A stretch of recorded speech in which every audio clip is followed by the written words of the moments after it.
Welcome back to the Deep Dive. Today, we're jumping into something fun but tricky in American English. Idioms. Specifically, animal idioms. That's right. And these are, absolutely standard phrases you hear all the time. If you're aiming for fluency, you kind of need to get a handle on them. Exactly. They use animals, rats, fish, bulls, but the meaning usually has nothing to do with the actual creature. Right. So our goal today isn't just definitions. We want to give you the real context, the usage notes, how it feels to use them so you can actually sound natural. Think of it like a shortcut. Understanding that layer of conversation. And we're starting with, well, where a lot of stories start. Suspicion. That feeling when something's just off. Even if you can't prove it yet. And our first idiom is perfect for that unseen trouble. Smell a rat. Okay, smell a rat. So if you say this, you're basically saying you feel something's wrong, like deeply wrong. Exactly. You sense deception or trouble brewing. You might not have proof, but you're convinced something dishonest is happening. It's pretty informal, a strong signal of suspicion. And the origin is fascinating, isn't it? That visceral idea. It really is. The most likely origin is just what it sounds like. You know how you can sometimes smell a dead rat hitting somewhere? Yeah. You smell it before you find it. That unseen, kind of persistent warning. It's a perfect symbol for hidden trouble or dishonesty. It's like a primal alert. That makes so much sense for the usage. Yeah. You walk into a situation, maybe the vibe between people is just weird. Or you get an offer that seems way too good. You don't know the specifics, but you feel it.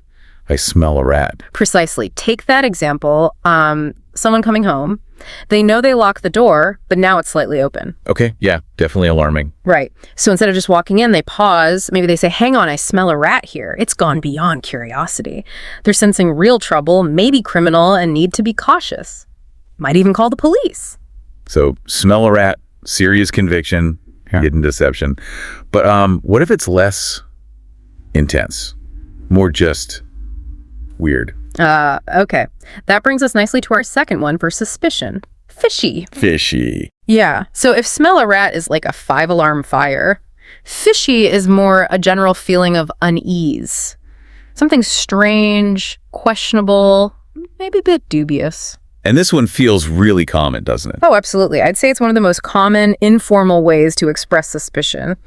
Very versatile. Is that versatility key? Yeah. Like if something's fishy, it's just questionable, whereas smelling a rat feels more like you think you're being actively deceived. That's a really good point. They both have that unpleasant smell origin, right? Fishy, probably from old spoiled fish, clearly bad. Right. But fishy tends to apply more to things that are just unlikely or maybe a bit unorthodox. Smell a rat carries more weight, like a malicious intent. Okay, that's the nuance. So if my friend says they saw, I don't know, a squirrel riding a tiny bicycle, Yeah. I'd probably say, that sounds a bit fishy. Not because I think they're plotting something, just it's unbelievable. Exactly. Perfect example. Or look at the scenario with the security guard. Sees a light on in a closed store, middle of the night. He thinks something fishy is going on here. He doesn't immediately jump to burglary. Just, this is irregular, needs checking out. So for you listening, here's a practical tip. Someone tells you a wild story. Instead of a blunt, I don't believe you, try softening it with, that sounds a bit fishy. Instantly more natural, right? Definitely. And pay attention to how it's framed. Often in questions or negatives like, there's nothing fishy about this deal, is there? Or just, that whole explanation sounds totally fishy. Okay, good stuff. So we've covered suspicion, things seeming wrong. But what about when things aren't just suspicious? They're visibly falling apart. Moving from unseen trouble to visible decline. Yeah. We need an idiom for things that have just deteriorated badly. That takes us to a really visual one. Go to the dogs. Go to the dogs, meaning something's become run down, poor quality, just generally deteriorated. Yeah, and it's usually applied to things that decline over time, like buildings, maybe whole neighborhoods, businesses, sometimes even people, unfortunately. It sounds quite negative and very informal. Oh, definitely informal. Strictly informal, I'd say. The origin is a bit murky. Some link it to, like, feeding useless scraps to dogs, symbolizing waste. But the meaning is clear. Something once valuable has just, collapsed in quality. And there's often a sense of disappointment baked in, isn't there? Yeah. Like talking about a favorite old restaurant. Oh, it used to be amazing, but since the new management, it's really gone to the dogs. That disappointment is key. You're comparing it to how it used to be or how it should be. Like the neighbor's house example, paint peeling, yard's a mess. It has gone to the dogs. It implies it could be better, but hasn't been maintained. Yeah, it implies neglect. And it's interesting, you wouldn't really hear a CEO say, oops, we let the company go to the dogs. It's usually a judgment from the outside, right? Customers, employees. Absolutely. It's a casual but pretty strong condemnation of failed upkeep or leadership and that passive decline, things just falling apart. It's a great contrast to our next idiom, which is all about action. Okay, yeah. Moving from decay to decisiveness. Right. Enough watching things slide. Time to be proactive. So let's shift from that passive decline to tackling problems directly. This next one requires some courage. Take the bull by the horns. Fantastic expression. Really motivational. It means you're taking decisive action, especially in a tough or challenging situation. Confronting the problem head on, no avoidance. The image is so strong, isn't it? You can't exactly wrestle a bull timidly. Oh. You have to grab the most dangerous part of the horns and just deal with it. Pure, immediate action. And it really speaks to overcoming fear or, procrastination. It feels a bit more serious, maybe slightly more formal than fishy or go to the dogs. You hear it in professional contexts, advice giving. It's aspirational. Like the example of Julie, who felt awkward dancing. Yeah, tell us about that. She was self-conscious, clumsy, kept putting off lessons, nerves, But then she realized avoiding it wasn't helping.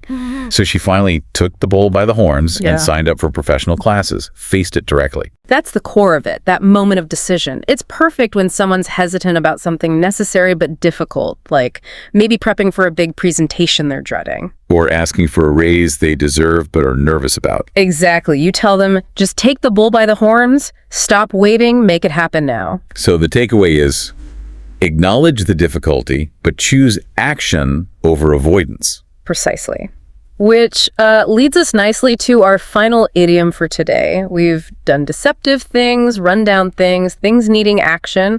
Now we need a way to draw a line to separate things that might seem similar but really aren't. Ah, the art of distinction. Okay. And for that, we have the wonderful phrase, horse of a different color. Horse of a different color, meaning it's a completely different matter, a separate issue altogether. Exactly that. You use it specifically to distinguish between two things that someone might be trying to lump together, but which are fundamentally different, despite maybe some surface similarity. It's interesting that it's a horse idiom.